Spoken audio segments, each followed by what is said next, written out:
So the clinical examinations in identifying the cause for the groin pain is much more significant by the sports medicine physicians. So the little is known about the value of clinical examinations in relation to the diagnostic imaging for acute groin injuries in athletes. So in order to prove the efficacy of clinical examinations in groin pain, so the Aspitar has been conducted a study with athletes aged between 18 to 40, and then all the athletes who asked to come to a clinic, and the initial examinations can be made between not between less than 7 days of injury.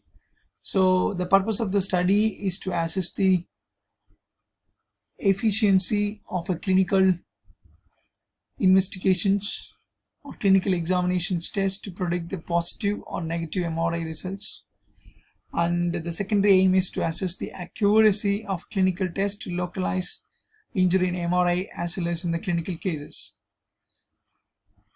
So like in the hospital clinic, from all the sports, the player who has a groin pain, they asked to come to a clinic, and then they were tested clinically based upon the informations that they provided by the athletes, and then followed by which the diagnosis can be made according to the specific structures and then categorized into adductor, abdominal, iliopsoas, and then rectus femoris.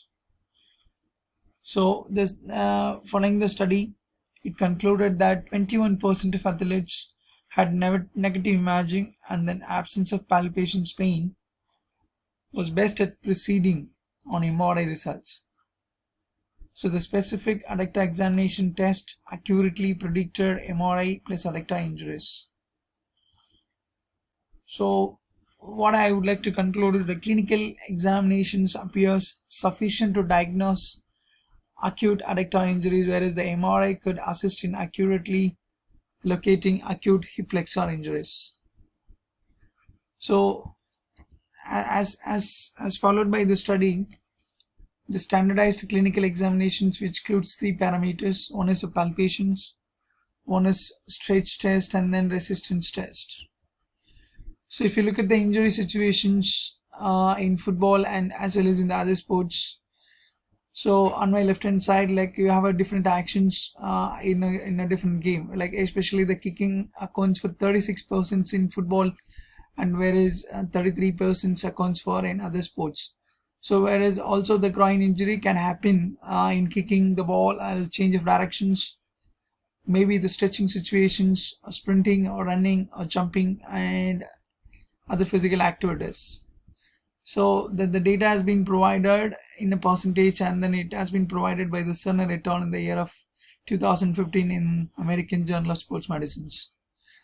So here I describe the groin as a conundrum. What do you mean by conundrum? It's confused because we won't be able to make it diagnosis unless until we are completely aware of anatomy and then source of pain or mechanism of injury.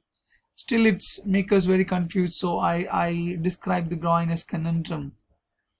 So now in Doha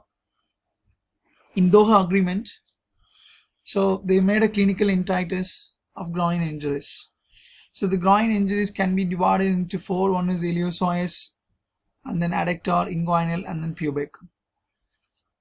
So on the clinical entities of groin pain as presented by Weyer et al. In the Aspitar Sports Medicine in the year of 2015, because the reason as the entities has been brought into the clinical practice, because 71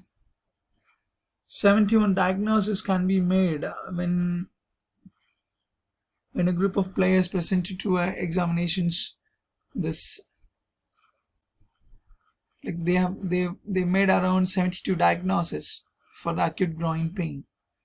So in order to reduce the false diagnosis, on a Doha agreement, they made a consensus, and they brought a synovitis of groin pain. So if it is a iliopsoas related groin pain, the symptoms like they have a tenderness around the iliopsoas, so they have a pain during resisted hip flexions, and then also they have a pain on stretching of the hip flexors. If it is adductor related groin pain, the tenderness over the adductor muscle groups, pain or resisted adduction testing, that's called squeeze test. When you ask the patient to squeeze, if you keep therapist hand between the feet or the knee, or during both, even short as well as the long lever. And then if it is inguinal related groin pain, inguinal canal tenderness while palpating the inguinal canal, inguinal region, and then pain in the inguinal canal. Of course, there won't be no palpable inguinal hernia, whereas the pain with resistance of testing the abdominal muscle, or if you ask the patient to do a Valsalva maneuver, cough or sneeze. So then how do you differentiate the pubic related groin pain? They have local tenderness of the pubic symphysis and the immediately adjacent bone, and then no particular resistance test to provoke pain. So exactly in case of pubic related groin pain, they have local tenderness at the pubic symphysis. Now let's move on to evidence based. What's the rehabilitations? How do you rehabilitate a patient or an athlete with a groin pain? So here, a systemic review in the year of 2009 and then 2013 and then 2015. So what are the evidence-based management says? Like in the year of 1999, Holmick et al., they have introduced a supervised exercise program for an athlete who has a groin pain, and then it has got 79% of return to sports rate, whereas it took about 4 months to return to sporting time, whereas the other two systemic reviews says that in the year of 2011, as described by Weir et al., it's not the supervised exercise program, whereas they introduced a home exercise program, whereas it has got poor outcome, which includes 55% of the return to sports rate, whereas it took about 17.3 weeks return to sports time, though it takes less time than the supervised exercise program, but the prognosis rate is comparatively less in both multimodal as well as home exercise program. So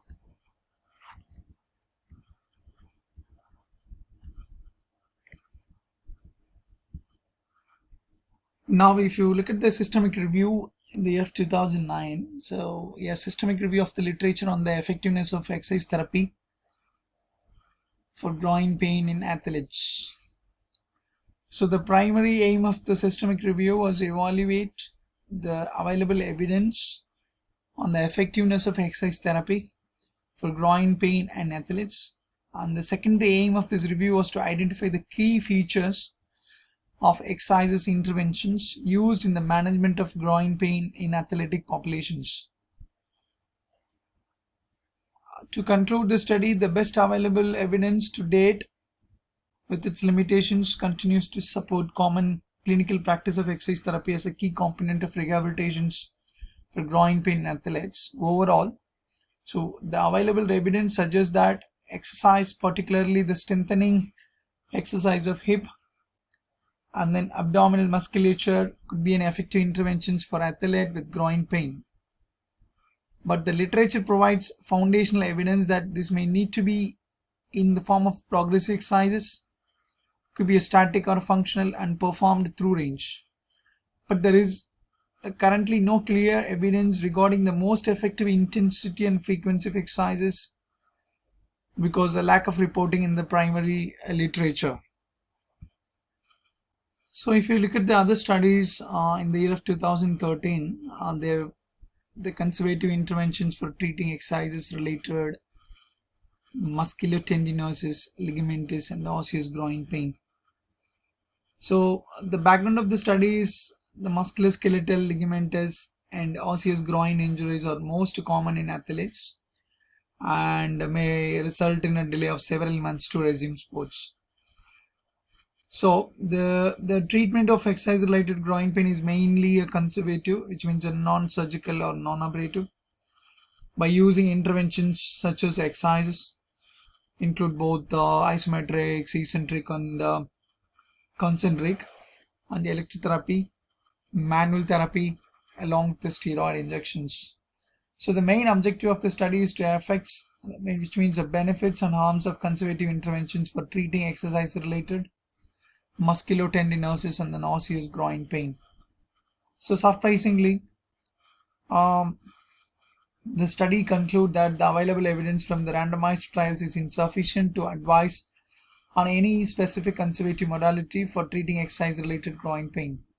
While still the low quality study, the best evidence is from one trial which found that exercise therapy, especially as we discussed in the previous systematic review, the strengthening of hip and abdominal musculatures in athletes improves short-term outcome, especially on the pain measures, and return to sports compared with physiotherapy consisting of passive modalities. Still, the study is also considered as a low quality with available evidence from both include trials, and then especially for this study, the further randomized trials are necessary to reinforce their findings. So if you look at the other systemic review on groin injury management remains low. So in the year of 2015, the objective of the study is they would like to systemically review the literature on the efficacy of treatments for the groin pain in athletes. For that, they recruited around 9 medical databases were searched in May 2014, and then inclusion criteria.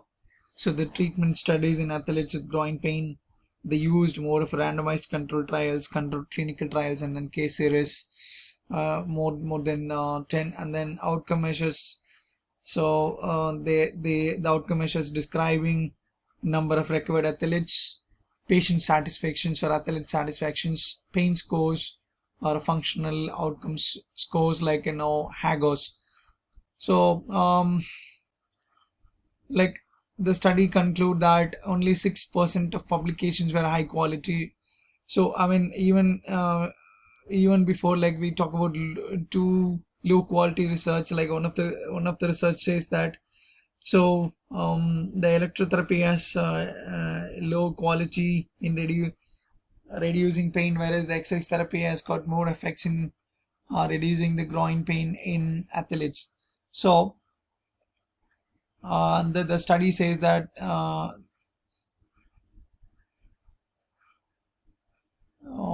so there is a moderate evidence for efficacy of conservative management, especially the active exercises along with the multimodal treatment.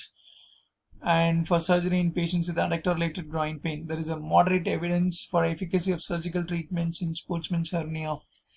But obviously, in the year of 2016, on Doha Agreement, all the name has been removed.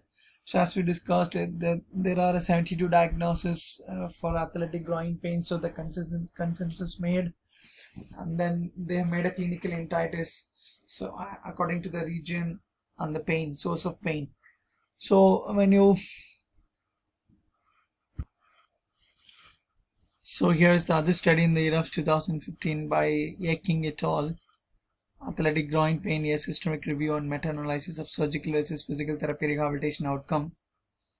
The purpose of the review was to compare the return to play rates and then return to play times between the surgical and rehabilitation interventions in the treatment of athletic groin pain. And as we all know, the athletic groin pain, AGP, is an encompassing term for the multitude of chronic conditions presenting as a pain in the groin or inguinal region. So the study conclude that whatever the review, so it suggested that a better outcome with rehabilitation for a pubic related groin pain with no difference between the adductor and the abdominal groups. So the review highlighted the poor quality and risk of bias in the literature, making accurate comparison results. So